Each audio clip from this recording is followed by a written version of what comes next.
going to take straight to the White House. You'll see in your picture Mark Rutte, the Secretary General, sitting alongside President Trump. Let's listen in. A friend of mine, we've become very friendly over the last number of years. We knew each other before, but Mark is the head of NATO, Mark Rutte, Secretary General of NATO. Highly respected by everybody that knows him, but in particular the European countries. They have great reliance on him. And he's done a fantastic job. And we had a tremendous meeting, I guess it's about a month ago. And I think Mark will tell you that it was really perhaps more important the date of November 5th. That was the election day. Maybe that was the most important because we made tremendous progress together. And one of the reasons that you're here today is to hear that we are very unhappy, I am, with Russia. But we'll discuss that maybe a different day. But we're very, very unhappy with them, and we're going to be doing very severe tariffs if we don't have a deal in 50 days. Tariffs at about 100%. You call them secondary tariffs. You know what that means. But today we're going to talk about something else. And as you know, we've spent $350 billion approximately on this war with Russia and Ukraine. And we'd like to see it end. It wasn't my war. It was Biden's war. It's not my war. I'm trying to get you out of it. And we want to see it end. And I'm disappointed in President Putin because I thought we would have had a deal 2 months ago, but it doesn't seem to get there. So based on that, we're going to be doing secondary tariffs if we don't have a deal in 50 days. It's very simple. And they'll be at 100%. And that's the way it is. It can be more simple, but it's just the way it is. I hope we don't have to do it. But regardless, we are going to be, we make the greatest military equipment in the world, whether it's missiles. You saw that recently in Iran, the way those planes, every single 14 bombs hit every target. Then you had the helicopters shoot a total of 30 bombs, 30 missiles, and they hit every single marker. Is that right? Every single piece, every single target. And it was, I guess, on a scale of 0 to 10, they say it was about a 15. That's how successful it was. That's how lethal it was, a word they like to use nowadays. But it was well-organized attack that people in this country wanted to do for 24 years. You know, when we had the pilots in last week, they were saying, "Sir, we've been practicing this for 24 years," meaning people, not them, but other people that are a little older now. But they too, and you were the one that let us do it. But we've been practicing it 3 to 4 times a year for 22, 24 years, because they always knew that it stopped Iran from doing what they were doing, which is trying to come up with a nuclear weapon, a nuclear bomb. And we did it very successfully. And we make the best equipment, the best missiles, the best of everything. The European nations know that. And we made a deal today, and I'm going to have Mark speak about it, but we made a deal today where we are going to be sending them weapons and they're going to be paying for them. The United States will not be having any payment made. We're not buying it, but we will manufacture it and they're going to be paying for it. Our last meeting of a month ago was very successful in that they agreed to 5%, which is more than $1 trillion a year, so they have a lot of money. And these are wealthy nations. They have a lot of money, and they want to do it. They feel very strongly about it, and we feel strongly about it, too. We're in for a lot of money, and we don't want to do it anymore, and we can't. But we make the best, and we're going to be sending the best to NATO, and in some cases to maybe, at Mark's suggestion, if we go to Germany, where they're going to send early-on missiles, and they'll be replaced, and NATO's going to take care of it. It's going to be coordinated by NATO, and they're going to work very much with Matt Whitaker, who's right here, who's a great ambassador, and Matt's going to be coordinating. You better do a good job, Matt. I will. But Matt's going to coordinate. He's a very talented guy. So in a nutshell, we're going to make top-of-the-line weapons, and they'll be sent to NATO.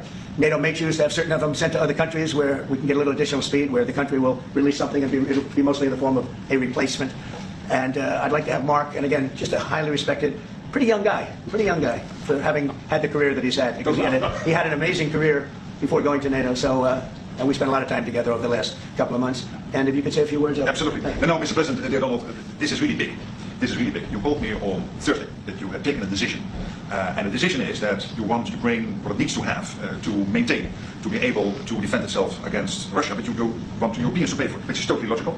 And this is building on the tremendous success of the NATO summit, the 5%, but also the decision to keep Ukraine strong and the decision to increase our defense industrial production.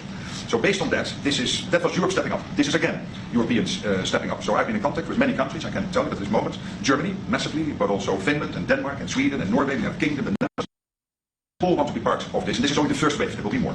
So what we will do is work through the NATO systems to make sure that we know what Ukrainians need, so that we can make packages. At the Pentagon in a way that, of course, the US will keep on its stockpiles necessary to defend this country. That's absolutely clear. But it will mean that Ukraine can get its hands on really massive numbers of military equipment, both for air defense, but also missiles, ammunition, etc., etc. So if I was Vladimir Putin today, and hear you speaking about what you were planning to do in 50 days, and this announcement, I would reconsider whether I should not take negotiations about Ukraine more seriously than I was doing at the moment, if I was Vladimir Putin. But when I'm Ukraine, I think this is really great news for that. So I really want to thank you for that. At least the Europeans paying for it. And again, I mentioned all these countries, we will deal with that. And exactly as you said, it might also mean that countries will move equipment fast into Ukraine, and then the US later backfilling it, because speed is of the essence here. So really, thank you. This is important. You did a great job. That's a really great job. We've been very successful in settling wars. You have India, Pakistan, you have Rwanda and the Congo. That was going on for 30 years. India, by the way, Pakistan would have been a nuclear war within another week, the way that was going. That was going very badly. And we did that through trade. I said, we're not going to talk to you about trade unless you get this thing settled, and they did. They were both great leaders, and they were great. But Rwanda and the Congo, that was going on for 30 years, and at least 7 million people killed, and killed with a lot of pretty rough weapons like machetes, heads chopped off. Couldn't even get near the countries. A lot of pretty rough weapons like machetes, heads chopped off, going on for many years. You couldn't even get near the countries. Nobody wanted to get near it, so frightening. And we got that one solved. Serbia, Kosovo, got that solved. That was going to be one that was going to happen.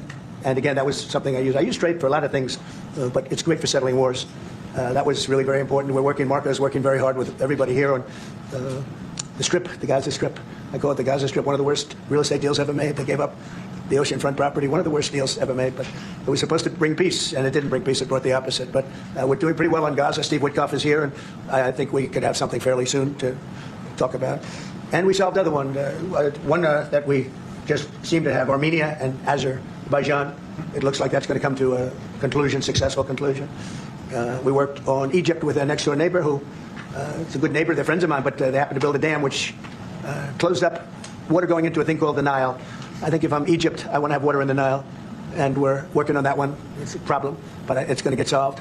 They built one of the biggest dams in the world, a little bit outside of Egypt. You know about that? You've been hearing about that one.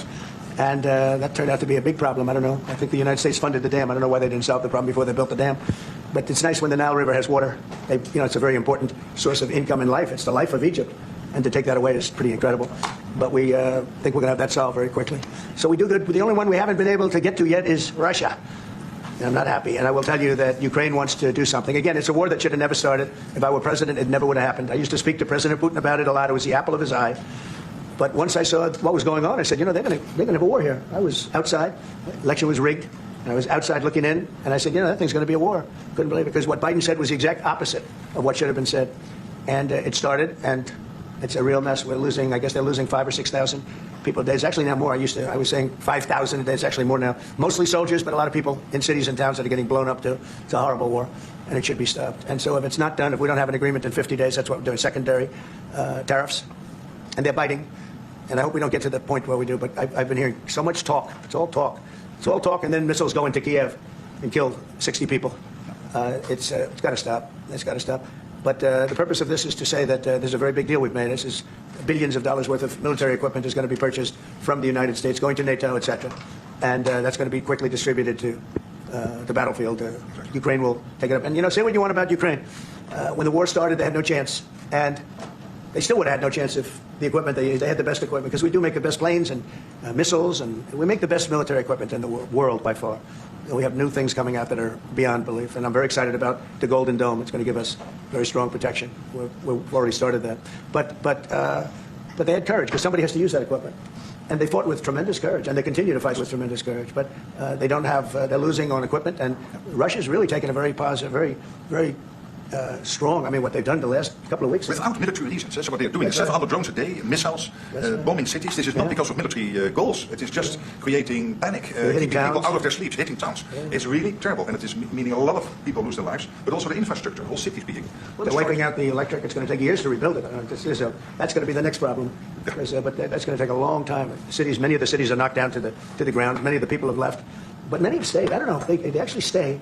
And most have stayed, actually. It's incredible that they stay, and knowing that a missile could be hitting your apartment house, and your apartment house that you're sitting in could collapse on top of you. And they do very heavy construction. They don't use rebar. They do very thick concrete construction. Those are heavy buildings, big buildings, and heavy buildings.